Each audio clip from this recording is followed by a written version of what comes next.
अध्याय 4 में आप सबों का स्वागत है। चैप्टर का नाम है हमारी वित्तीय संस्थाएं और हम पढ़ने जा रहे हैं लघु उत्तरीय प्रश्न और दीर्घ उत्तरीय प्रश्न। वित्तीय संस्थाओं का ये नियामक संस्था है, आरबीआई, सेबी, ये सब क्या है, नियामक संस्थाएं हैं जो कंट्रोल करती है। तो इन सभी के बारे में हम एक एक करके पढ़ेंगे। तो चलो हम सबसे पहले देखते हैं हमारे पास पहला सवाल क्या है।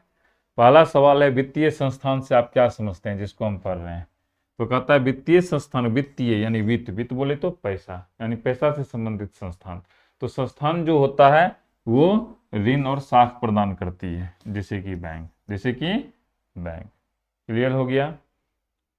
दूसरा सवाल, राज्य की वित्तीय संस्थानों को कितने भागों में बांटा गया। जब भी हम राज्य की बात करते हैं तो हम देश की बात करते हैं, यानी हम भारत देश की बात करते हैं। तो कहता है वित्तीय संस्थानों को मुख्यतः दो प्रकार में विभाजित किया जाता है। पहला है गैर संस्थागत, दूसरा संस्थागत। गैर संस्थागत क्या हुआ, जो संस्था नहीं है, यानी व्यक्ति।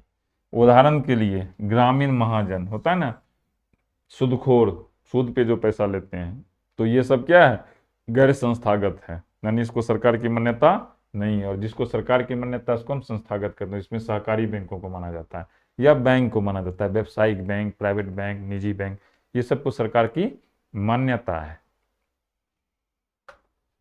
दो हो गया। अब आते हैं प्रश्न नंबर 3। किसानों को साख अथवा ऋण की आवश्यकता क्यों होती है। किसान, किसी भी व्यक्ति को लोन की आवश्यकता कब होती है, जब उसको जरूरत हो और उसके पास पैसा नहीं हो, यानी वो गरीब है ना। गरीब का मतलब ये नहीं है कि वो, उसको खाना नहीं है। अगर किसी अमीर व्यक्ति को भी पैसे की जरूरत है तो उस पैसे के हिसाब से वो गरीब है। किसान तो ज्यादातर गरीब है। तो किसानों की आमदनी में सीमितता के कारण जो उन्हें ज्यादातर गरीबी की स्थिति में ले आती है। कृषि क्रिया में पूंजी निवेश की जरूरत होती है। उसको बीज खरीदना है, उर्वरक खरीदना है, सिंचाई करना है, फिर बने हुए जो उपज जो होता है उसको फिर मार्केट में बेचना है। तो इन सभी चीजों के लिए पूंजी की आवश्यकता होती है, तो बैंक उसे पूंजी देता है। इसे हम साख या ऋण की इसलिए उसको जरूरत होती है। क्लियर हो गया। अब है प्रश्न नंबर 4। व्यवसायिक बैंक कितने प्रकार की जमा राशि स्वीकार करते हैं। जमा राशि, तुम अगर खाता खुलवाने के लिए जाओगे तभी स्कूल में तुम लोग का एक ही खाता खुला होगा, अस्थाई जमा या चालू, मतलब फिक्स डिपॉजिट कहते हैं इसको। अभी तुम्हारा खुला होगा चालू जमा। अभी स्कॉलरशिप के पैसे आते होंगे, कपड़े के पैसे आते होंगे, किताब के पैसे आते होंगे, और तुम जाकर के निकालता होगा, तो इसको हम लोग चालू जमा कहते हैं। एक हुआ अस्थाई जमा, फिक्स कर दिए। संचयी जमा, आवर्ती जमा, एक हुआ हर महीना महीना जाकर के जमा किए। ये सब प्रकार का जमा होता है। तो क्लियर हो गया प्रश्न नंबर 4। अब बढ़ते हैं प्रश्न नंबर 5। सहकारिता से आप क्या समझते हैं। सहकारिता, सह मतलब साथ में, कारिता यानी कार्य। अगर एक साथ हम मिलकर कार्य करते हैं तो दैट इज सहकारिता, ऐसे समझो। इसको हम लेमैन की भाषा में कहते हैं। सहकारिता करते हैं सामूहिक रूप से कार्य करना। अर्थशास्त्र में इसकी परिभाषा थोड़ी विस्तृत है। ये तो वह साथ रह करके काम करना, साथ रह करके पढ़ रहे हो तो वो भी सहकारिता है। लेकिन साथ रह करके जब हम व्यापार करते हैं, साथ रह करके जब हम पैसे का लेन देन करते हैं, तो वो क्या होता है। तो कहता है सहकारिता एक ऐसा संगठन होता है जहां दो या अधिक व्यक्ति स्वेच्छा से समान हितों की प्राप्ति के लिए मिलकर काम करते हैं।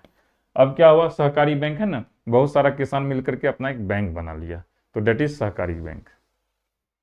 तो क्लियर हो गया ये भी। स्वयं सहायता समूह से आप क्या समझते हैं। सहकारिता, साथ मिलकर जो कार्य करता है। स्वयं सहायता समूह यानी स्वयं से अपनी सहायता करना और उसके लिए एक समूह बना लेना है।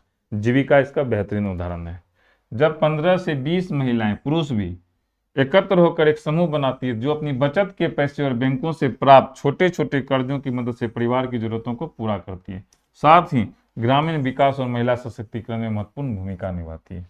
इसी को हम सेल्फ हेल्प ग्रुप कहते हैं। क्लियर हो गया। भारत में सहकारिता की शुरुआत किस प्रकार हुई, संक्षिप्त वर्णन कीजिए। तो देखो, 19वीं सदी के प्रारंभ में गरीबों की मदद और किसानों को कम ब्याज पे लोन देने के लिए सबसे पहले सहकारिता समितियों पर जोर दिया गया। 1904 में सहकारी साख समिति के कानून को मंजूरी मिली। जब कानून मिला तो ये क्या हो गया, वैध हो गया, और 10 लोग मिलकर एक सहकारी समिति का स्थापना कर सकते थे। फिर कई ज्यादा सहकारी समितियां मिलकर के एक बैंक की स्थापना कर लेती है। क्लियर हो गया। आगे बढ़ते हैं। सूक्ष्म वित्त योजना को परिभाषित कीजिए। देखो, सूक्ष्म, सूक्ष्म मतलब क्या होता है, बहुत छोटा। जब हम बहुत छोटा वित्त योजना की बात करेंगे तो हम सबसे छोटी इकाई किसी राष्ट्र की क्या होगी, किसी भी राष्ट्र की सबसे छोटी इकाई गांव होगा या छोटा छोटा या व्यक्ति होगा। तो उसी तरह कहता है गांव, कस्बों और जिलों में निवास करने वाले गरीब परिवारों को स्वयं सहायता समूह के साथ जोड़ा जाता है और उन्हें जरूरत के मुताबिक कर्ज प्रदान किया जाता है। इसलिए इसको हम सूक्ष्म वित्त योजना कहते हैं कि हमारे देश के जो सबसे निचले तबके के लोग हैं वहां तक भी ऋण की सुविधा पहुंच जाए, तो उसको हम सूक्ष्म वित्त योजना कहते हैं। आगे बढ़ते हैं, लॉन्ग आंसर क्वेश्चन की ओर बढ़ते हैं। सबसे पहला क्वेश्चन देखते हैं क्या हमारा। सबसे पहला क्वेश्चन है, 2 स्लाइड में है, इसका मतलब हो गया एक इसमें होगा उसके बाद जो होगा, तो दोनों को मिल करके तुम इसको देखना।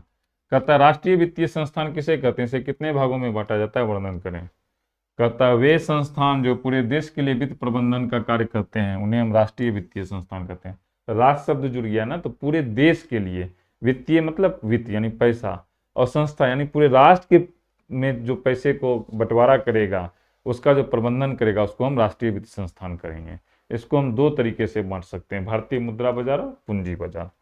मुद्रा बाजार यह बाजार उद्योग और व्यवसाय के लिए अल्पकालीन और दीर्घकालीन वित्तीय सहायता और प्रबंधन करता है। ठीक है। अब भारतीय पूंजी बाजार क्या होगा, इसमें उद्योग और व्यापार के लिए दीर्घकालीन वित्तीय प्रबंधन की आवश्यकता की जाती है। इसमें दोनों है, अल्पकालीन और दीर्घकालीन, और इसमें केवल क्या है, दीर्घकालीन है। क्लियर हो गया।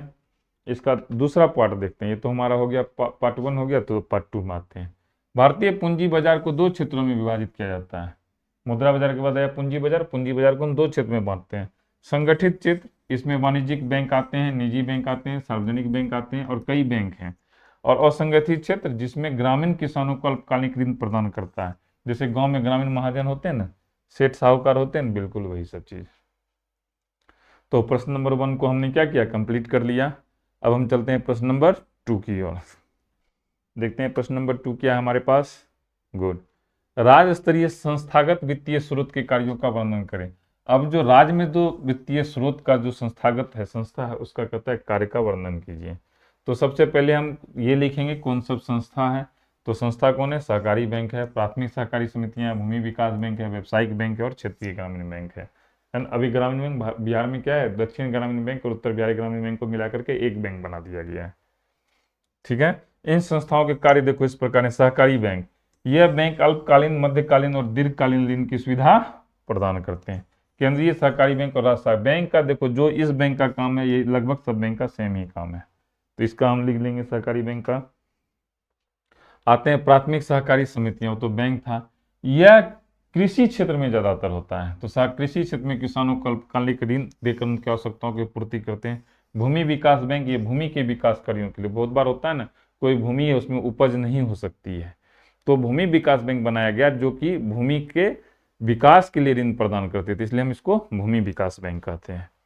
उसके बाद है व्यावसायिक बैंक, ये हर प्रकार की बैंकिंग सुविधा प्रदान करती है। सहकारी समितियां हैं तो वो केवल किसान को फसल से संबंधित देती है, लेकिन ये सारा चीज तुमको व्यापार करना है, गाड़ी खरीदनी है, घर बनाना है, तो हर प्रकार में काम करती है। क्षेत्रीय ग्रामीण बैंक, ये व्यावसायिक बैंक ये पूरे देश में, लेकिन ये जो ग्रामीण बैंक है ये किसी एक पर्टिकुलर रूप से किसी एरिया में ही सीमित है।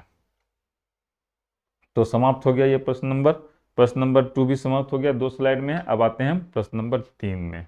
क्या है प्रश्न नंबर 3, व्यवसायिक बैंक के प्रमुख कार्यों की विवेचना करें। अब है ना व्यवसायिक बैंक जैसे एसबीआई, ये सब क्या है, व्यवसायिक बैंक है। तो इसका पहला काम क्या होता है, हम बैंक किस काम के लिए जाते थे, हम सबसे पहले अपने पैसे को जमा करने जाते थे। इनका काम है जो भी व्यक्ति पैसा जमा करना है उसको ये स्वीकार करेगा।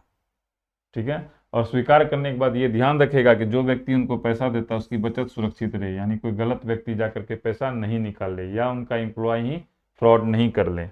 दूसरा है ऋण प्रदान करना, जब ये पब्लिक से पैसा लेती है, अगर ये जनता से पैसा लेती है तो इसका काम है ये जनता को भी पैसा दे। जनता से ये बचत लेती है और जनता को ये ऋण देती है, और ये ऋण इसको प्रदान करना है। क्लियर हो गया प्रश्न नंबर 1। प्रश्न नंबर 2 क्लियर हो गया। अब इसका हम 3 और 4 देखते हैं। तीसरा काम क्या है इसका, समान उपयोगिता कार्य। अब क्या है, बहुत बार जमा ले लिए, निकासी ले लिए, तब कोई व्यक्ति गया अपने बैंक में, किसी बैंक में 10 लाख रुपया जमा कर दिया, तो वह उसको निकालेगा कैसे, तो निकालने के लिए कई माध्यम है, चेक है, लोन है, तो ये सब वह समान उपयोगिता कार्य। यात्री चेक और साख प्रमाण पत्र देता है। बहुत बार क्या होता है कि हम पहले जो फॉर्म खरीदते थे वो बैंक से जाके खरीदते थे, या अभी भी जो हम चालान कटाते हैं बैंक के माध्यम से कटाते हैं, तो वो किस में आ जाएगा, एजेंसी फंक्शन में आ जाएगा। तो उसमें बैंक क्या करती है, एक एजेंसी के रूप में कार्य करती है। तो 3 और 4 क्लियर हो गया। अब आते हैं प्रश्न नंबर 4। ये भी 2 स्लाइड में, एक स्लाइड यहाँ और दूसरा स्लाइड वहाँ है। क्या है क्वेश्चन, सहकारिता के मूल तत्व क्या है, राज्य के विकास में इसकी भूमिका का वर्णन करें। देखो हम सहकारिता पर ज्यादा ध्यान दे रहे हैं क्योंकि हमारा जो राज्य है वो बिहार राज्य है, यहाँ किसान ज्यादा है। तो पहला क्या है, स्वैच्छिक सदस्यता। कोई भी व्यक्ति इसका सदस्य बन सकता है, जिसको इच्छा हो जाएगी वो इसका सदस्य बन जाएगा, या किसी को इसका सदस्य नहीं बनना है तो वो सदस्य नहीं बनेगा, उसको कोई जोर जबरदस्ती नहीं है। जनतांत्रिक प्रबंधन, यानी जनतंत्र के माध्यम से, यानी लोगों के सहभागिता के माध्यम से, कोई व्यक्ति अपनी मनमर्जी इसमें नहीं चला सकता है। धनी गरीब जात पात किसी चीज का इसमें भेद नहीं है, सभी समान है, सभी क्या है, समान है। आधा हो गया है, अब यहां करके पूरा हो जाएगा। आर्थिक नैतिक और सामाजिक उद्देश्य। आर्थिक नैतिक हो कि हमें सबल बनना है, गरीब नहीं रहना है, अमीर अमीर बनना है। नैतिक, अब नैतिक का मतलब हुआ ऐसा नहीं हो किसी समूह में 10 लोग हैं तो 2 ही व्यक्ति हमेशा पैसा ले रहा है, सबों को मिलना चाहिए। और सामाजिक उद्देश्य हो, सामाजिक उद्देश्य का मतलब है कि सभी लोगों का भलाई हो, तो यही इसका सामाजिक उद्देश्य है। राज्य के विकास में सहकारिता की भूमिका का वर्णन कर दिए। कहता है बिहार में कृषि ही, हम अभी थोड़ी देर पहले तुम लोग को बताए थे, बिहार में कृषि ही आर्थिक आधार है। कुल जनसंख्या का 80% हिस्सा किस पे निर्भर है, कृषि पर है।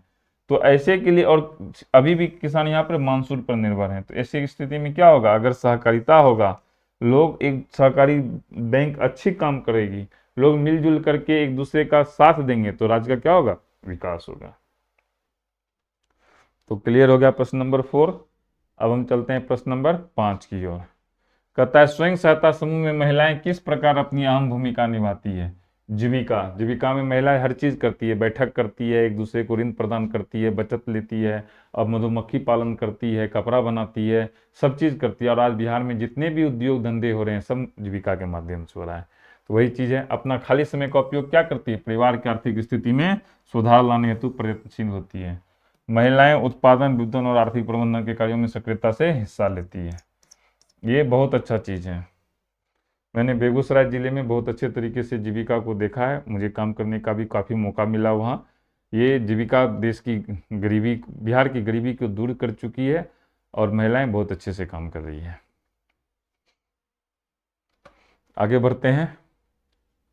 अब समाप्त हो गया, अब है asanbiharboard.co.in। यहाँ पर हम जाएंगे, लैपटॉप में इस तरह का दिखेगा और मोबाइल में इस तरह का दिखेगा। और बहुत जल्द हम क्या करेंगे, एसएससी, अग्निवीर और पॉलिटेक्निक पे वीडियो लेकर के आएंगे। आज के लिए इतना ही देते हैं, ईश्वर आप लोगों को सफलता प्रदान करे। धन्यवाद।